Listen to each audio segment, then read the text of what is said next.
বলছে খাজা গরিবে নওয়াজের মাজারে নাকি শিব মন্দির ছিল, আর শিব মন্দিরে নাকি খাজা গরিবে নওয়াজের মাজার করা হয়েছে।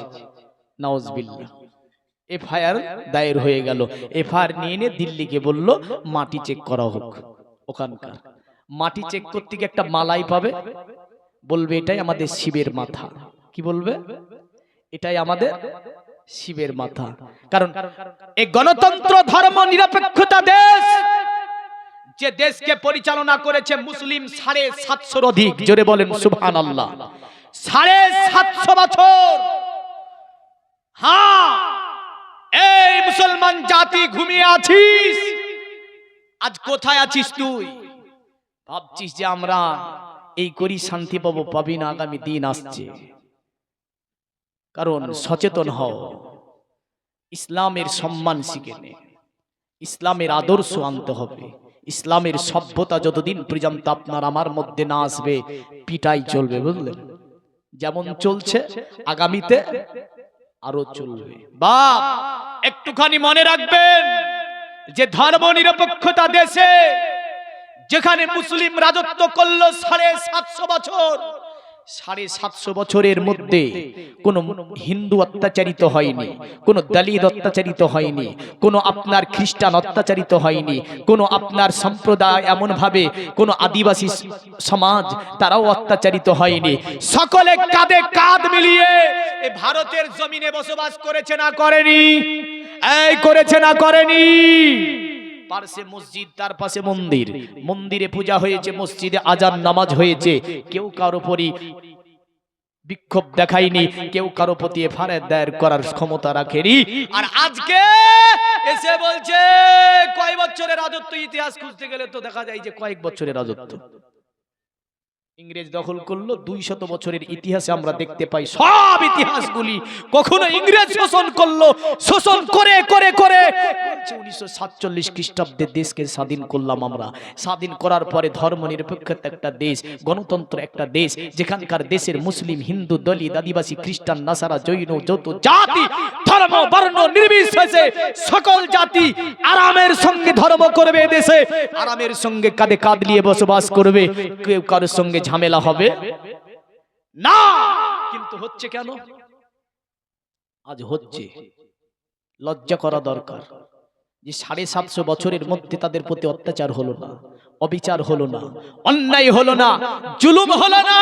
আর রিসেন্ট কয়েকদিনে বসে বলছে চীন থেকে মেশিন এনে থুয়েছি দাড়ি কাটার জন্য। সোশ্যাল মিডিয়ায় বলেনি? এই যুবকেরা শুনেছ অনেকে, চীন থেকে নাকি মেশিন এনে রেখেছে দাড়ি কাটা, মুসলমানদের কয়েক কটা হাতে গোনা দাড়ি কাটতে হবে, তার জন্য মেশিন কানেক্ট করেছে চীন থেকে। হ্যাঁ, এই মুসলিম যদি তোর মতো সাম্প্রদায়িক ভাবে যে দ্বন্দ্ব হচ্ছে এটা করতো, ভারতে একটা জুতো সেলাই করা মানুষ পাওয়া যেত না। ঠিক না ভুল? এই ঠিক না ভুল? ইতিহাস পড়ে দেখেন, জুতো সেলাই করা মানুষ পাওয়া যেত না। কিন্তু আমার নবী এই শিক্ষা দিয়ে যান নি। আমার নবী ভালোবাসা শিখিয়েছেন, সম্প্রীতির বার্তা দিয়েছেন। আমার নবী বিশ্বকে শিখিয়েছেন, শোনো, মানব হয়ে মানব প্রেম করো। মানব প্রেম করা এটা একটা ধর্ম, জোরে বলেন সুবহানাল্লাহ। মানব প্রেম করা এটাও একটা ধর্ম। আমার নবী শিখিয়েছেন ভালোবাসা, আমার নবী শিখিয়েছেন সম্প্রীতির বার্তা। তো যাই হোক, আমরা আজকে ওই নবীকে নিয়ে কিছু আলোচনা শুনবো, যে নবী পাক আমার কি সম্প্রীতি শিক্ষা দিয়েছে, জোরে বলেন সুবহানাল্লাহ। আল্লাহর নবীকে আল্লাহ পাক দুনিয়াতে পাঠালেন। আমার আল্লাহ পাকের কোরআন তাই বলছে, ইয়া আইয়ুহাল্লাযীনা আমানুস্তানিবু লিল্লাহি ওয়ালির রাসূলি জাদাকুম। আমার আল্লাহ বলছে, শোনো দুনিয়ার মানব, যখন তোমাদেরকে আমার রাসূলুল্লাহ ডাক দেবে, তোমরা সব কাজ বন্ধ করে দাও, আমার নবীজির ডাকে তোমরা সাড়া দাও, এতেই তোমার জীবনের মঙ্গল আছে, জোরে বলেন সুবহানাল্লাহ। এ দুনিয়ার মুমিন মুসলমান, যদি সত্যকারী আপনি আমি নবীর হয়ে যাই, নবীর যদি প্রেম করে নিতে পারি, নবীর ডাকে যদি সাড়া দিয়ে দিতে পারি, আমরা যদি নবীকে প্রতিটা পদে পদে আমরা নবী পাকের উপদেশগুলো জীবনে বাস্তবায়ন করতে পারি, কিয়ামত পর্যন্ত কোন জাতি এই জাতিকে শাসন করতে পারবে না, এই জাতিকে কখনোই অন্য জাতি অত্যাচারিত করতে পারবে না।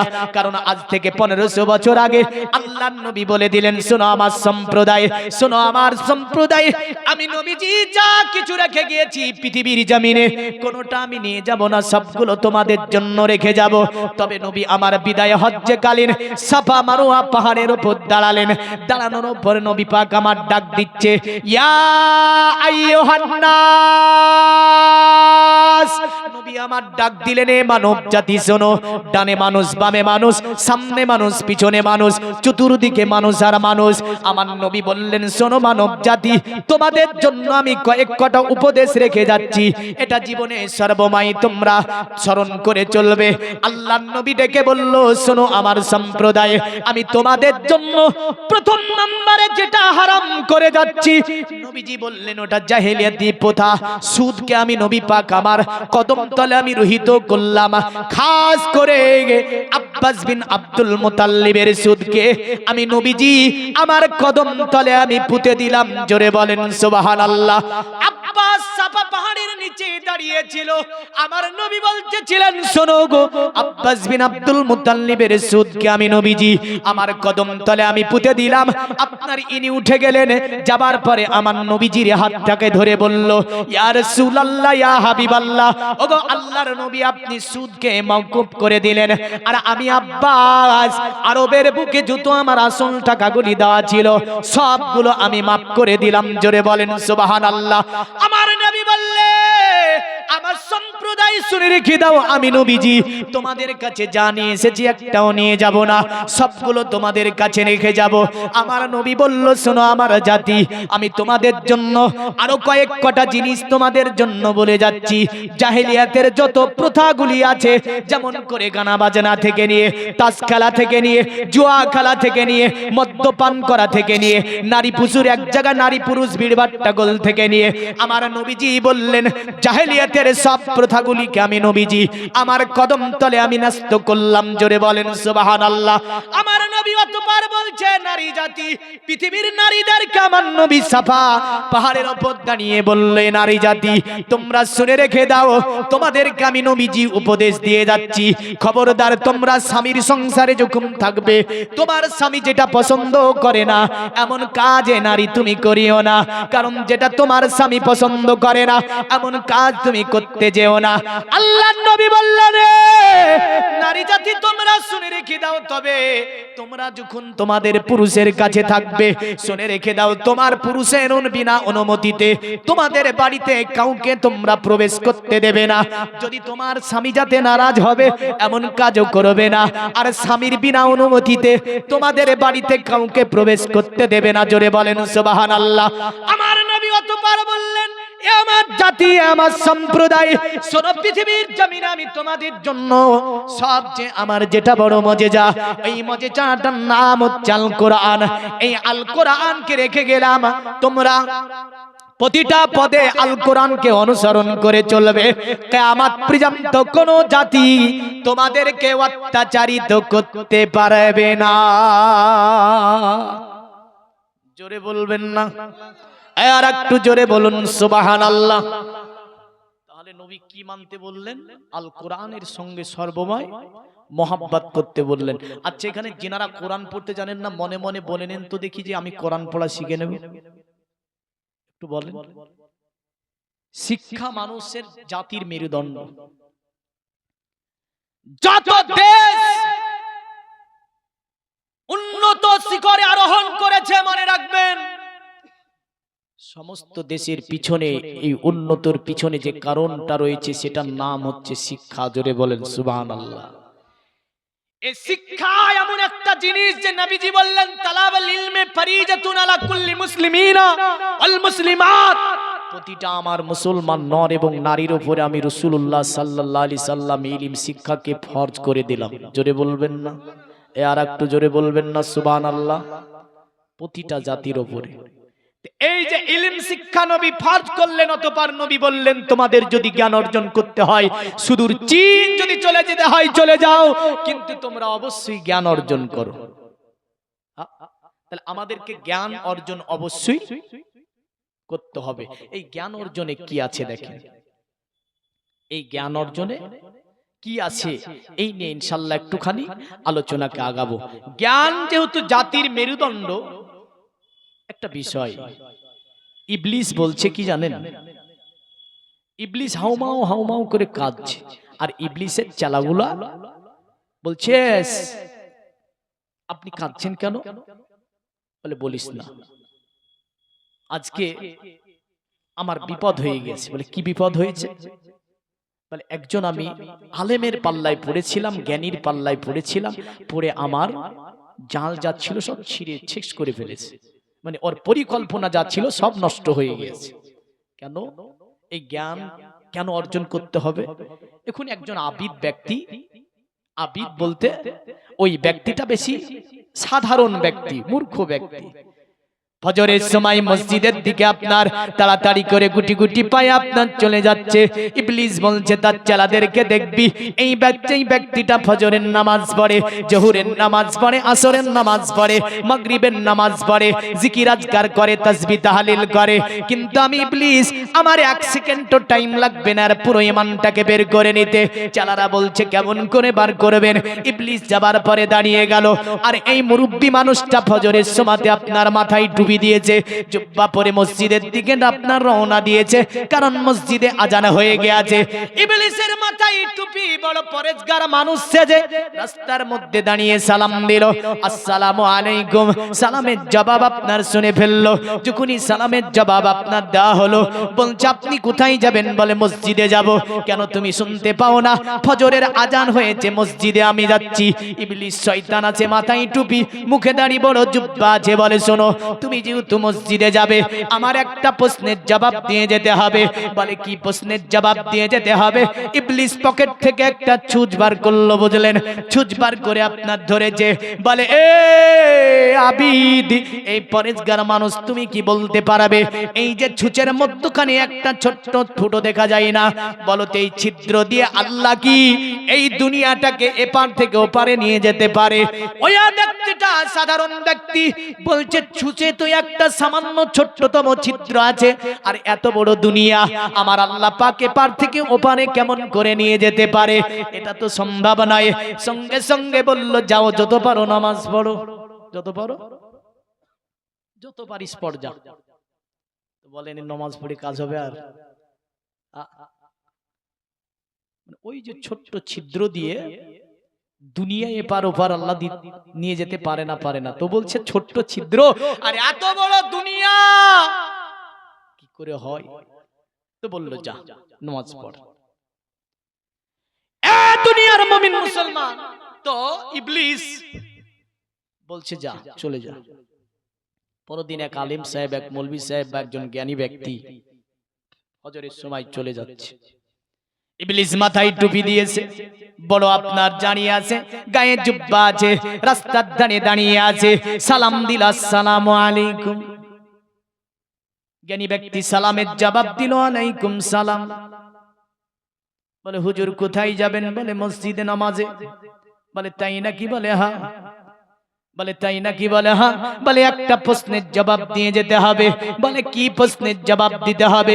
ইবলিস শয়তান পকেট থেকে ছুঁচটাকে নিল, নেওয়ার পরে বলছে এই যে ছিদ্রটা দেখতে পান, বলুন তো এই ছিদ্র দিয়ে আল্লাহ কি এই দুনিয়াকে এই ছিদ্র দিয়ে পার থেকে পার দিতে পারে?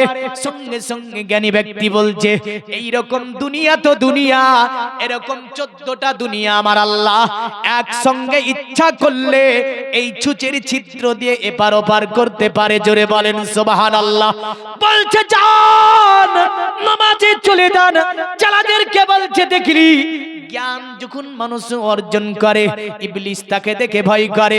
ইবলিস আপনার যখন কি করে জানেন, যখন তার ওই যে আপনার পাহাড়ে সমুদ্রের মধ্যে যখন তার সভা হয়, সমুদ্রের পানির ওপরে সভা বসে, বসার পরে বলে শুনে রেখে দে, অতএব তোরা যারা জ্ঞান অর্জন করবে ইসলামের রাস্তায় তাদের পিছনে বেশি বেশি লাগবি, তাদেরকে যদি তা থেকে হটাতে পারিস কাজ সহজ হয়ে যাবে।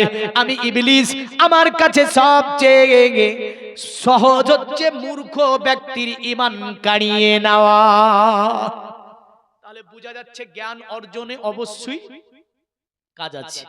নবীজি এই কারণে বললেন যে আল ইলমু নূরুন, জ্ঞান মানুষের জীবনকে আলোকিত করে রাখে। জোরে বলেন, জ্ঞান মানুষের জীবনকে আলোকিত করে রাখে। এখন অনেকে আপনার মাদ্রাসা দেখলে গালি দেয়, দেয় না? দেয় না? এই দেয় না?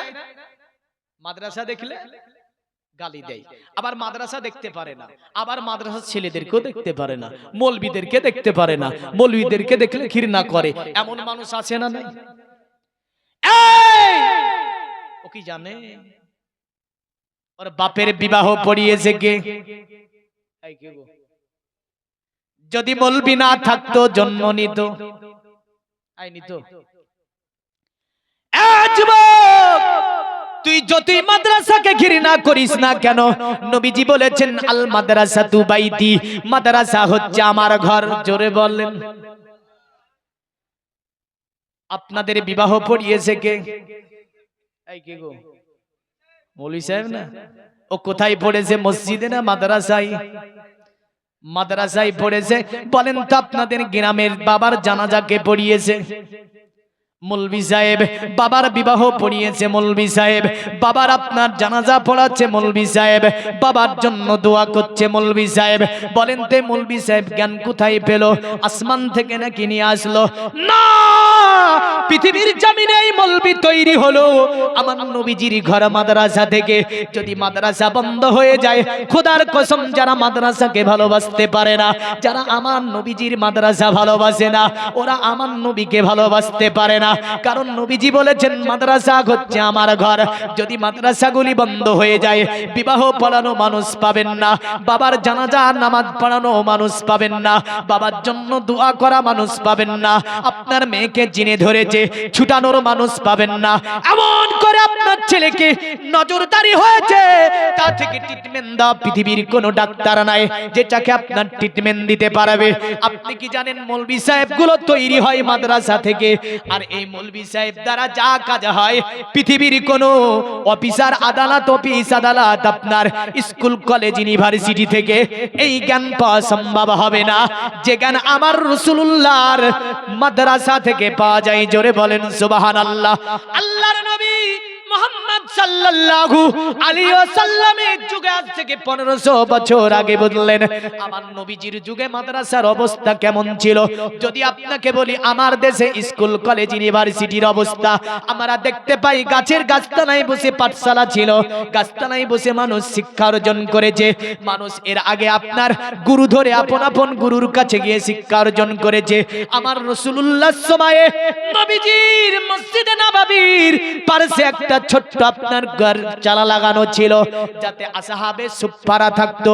আর এই আসহাবে সুফফারা আমার নবীজির কাছে জ্ঞান অর্জন করত। জোরে বলেন সুবহানাল্লাহ। আসহাবে সুফফাদার মধ্যে আপনার যেমন করে মক্কাতুল মুকাররমার সরজমিনে যখন তুমুল অত্যাচার মুসলমানদের উপর নেমে আসলো, যখন মুসলমানদেরকে আপনার মক্কাতুল মুকাররমাতে থাকতে দিল না, আমার নবীজি হিজরত করে চলে গিয়েছিলেন মদিনায়। বেদের মধ্যে যার কারণে বলেছে ষষ্ঠী সহস্র নবতিং চকরাম আর উসমে সুদম হে বল্লসন 60,090 জনের মধ্য থেকে আমরা যাকে খুঁজে পেয়েছি তিনি হচ্ছে মুহাম্মাদুর রাসূলুল্লাহ সাল্লাল্লাহু তাআলা আলাইহি ওয়াসাল্লাম। তখন মক্কার জনসংখ্যা ছিল 60,090 জন। আর এই 60,090 জনের মধ্য থেকে যিনি হিজরত করে মক্কা থেকে মদিনায় চলে গেলেন তিনি ছিলেন আমার নবী মুহাম্মদ। জোরে বলেন সুবহানাল্লাহ। এই কারণে নবীজির একটা নাম বেদে বলেছে কোরআন। কি বলেছে? কোরআন। কোরআন শব্দটি সংস্কৃতি শব্দ, এই শব্দের যদি বাংলা করতে যান, কোরআনের বাংলা হবে হিজরতকারী, কোরআনের বাংলা হবে দেশত্যাগী। আর এই যে এর বাংলা যেহেতু হিজরতকারী দেশত্যাগী, তিনি ছিলেন কে? তিনি ছিলেন আব্দুল্লাহ ছেলে মুহাম্মাদুর রাসূলুল্লাহ সাল্লাল্লাহু আলাইহি ওয়াসাল্লাম। তারা বললে জগতের মানুষ, আমরা তার মতো মানব কাউকে দেখতে পাইনি। আমাদের যে 60,090 জনের মধ্যে যিনি ছিল, তিনি এমন একজন মানুষ ছিল যাকে আরবের মানুষ আপনার আল আমিন বলে অবহিত করেছিল, আল আমিন বলে ডেকেছিল।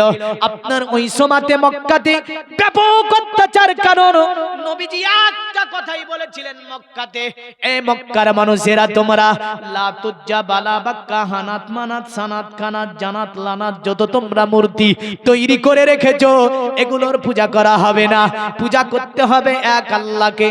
জোরে জোরে জোরে কাকে? এই কাকে পূজা করতে হবে? আল্লাহকে পূজা করতে হবে।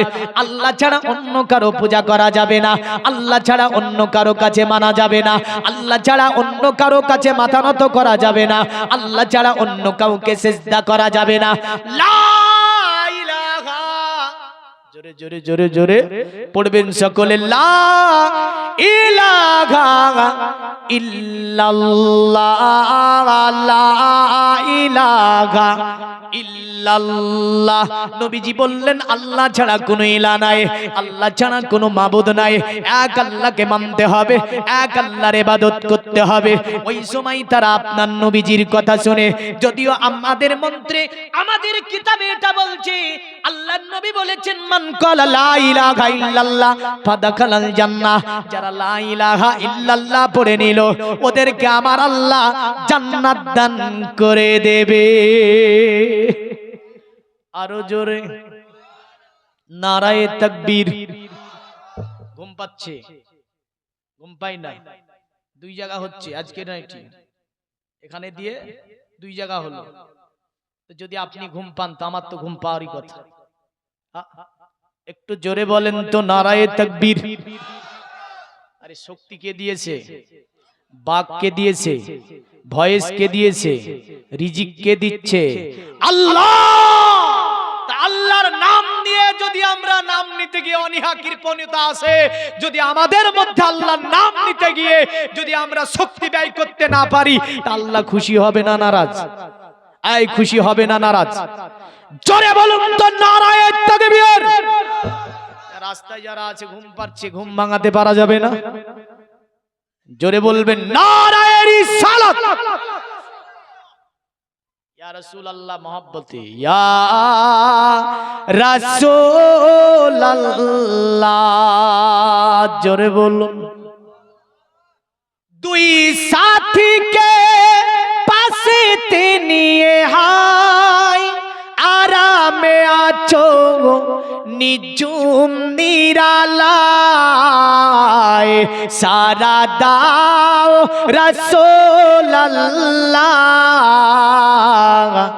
ডাকে যে আশিক তোমার, জোরে বলিয়া রাসূলুল্লাহ,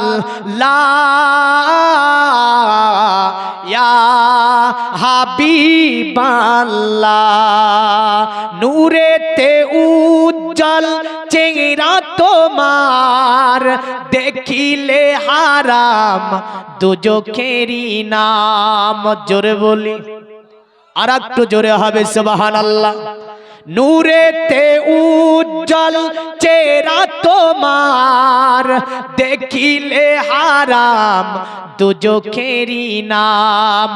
তুমি কবে দিবে এ মুলাকাত, দিদার দাও আমারে ইয়া রাসূলুল্লাহ, ইয়া হাবিবাল্লাহ।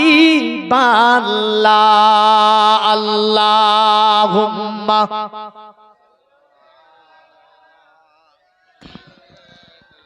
মাওলানা মুহাম্মদ আলা আলিহি সাইয়্যিদিনা মাওলানা মুমিন মুসলমান, আমার নবী বলল মান ক্বালা লা ইলাহা ইল্লাল্লাহ ফাদাখালাল জান্নাহ, যারা লা ইলাহা ইল্লাল্লাহ পড়বে তাদেরকে আল্লাহ জান্নাত দান করবে। এটা শুধু আমার নবীর কথা তা নয়, তাদের বেদের মধ্যে আছে। পণ্ডিত বলল শোন, পৃথিবীর জমিনে কার জিকির বেশি করবি? কারণ জিকির করতে হবে ইল্লা কবর ইল্লাল্লাহ তিল্লাল্লাহ, এক আল্লাহ জিকির করতে হবে। পৃথিবীতে উত্তমতম জিকিরের নাম হচ্ছে আল্লাহ জিকির। আল্লাহ জিকিরের পাশে আর কোনো জিকির হতে পারে না। যদি তোরা এই জিকিরটা করে নিতে পারিস, যদি তোরা এই জিকিরটা জেনে নিতে পারিস, তোরা জান্নাতে চলে যাবি। কারণ জান্নাত যাওয়ার জন্য একটাই রাস্তা, যেটা নবীজি বলেছে মান ক্বালা লা ইলাহা ইল্লাল্লাহ ফাদাখালাল জান্নাহ। আর বেদের মধ্যে বলল লা ইলাহার দীপাপাম ইলা ইলাহা পরমপদম, জন্ম বৈকুণ্ঠে পরপনিততে যাবি নামে মুহাম্মাদাম। পৃথিবীর জমিনে যারা লা ইলাহা ইল্লাল্লাহ পড়বে ওরা যেন অতি সম্মানের অধিকারী হবে। আর যারা মুহাম্মাদুর রাসূলুল্লাহর নামকে জপে নেবে তারা জান্নাতের অধিবাসী হবে। জোরে বলেন সুবহানাল্লাহ। তাই মক্কাতুল মুকাররমার সরজমিনে তুমুল